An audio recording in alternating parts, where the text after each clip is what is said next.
पाडळी तालुका हातकणंगले येथे रविवारी दुपारी झालेल्या विद्युत तारेच्या शॉर्ट सर्किटमुळे मोठी दुर्घटना घडली।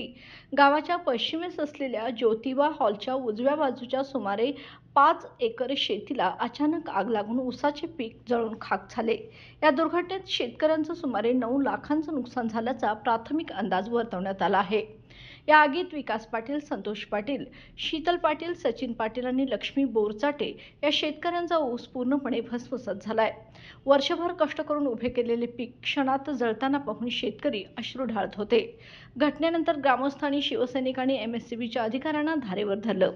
अधिकाऱ्यांपैकी जयतीर्थ सांगलीकर यांनी तातडीने पंचनामा करून शेतकऱ्यांना योग्य ती भरपाई दिली जाईल असं आश्वासन दिलं।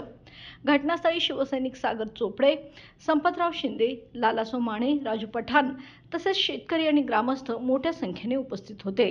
तारा न्यूजसाठी प्रतिनिधी किशोर जासूद, हातकणंगले।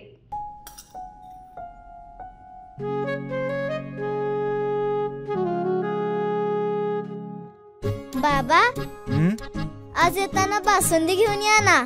अगं, कालच आपण आईचा वाढदिवस होता म्हणून आणली होती ना।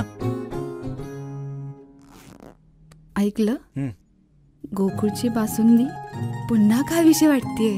खरं सांगू, मलाही खावीशी वाटतेय।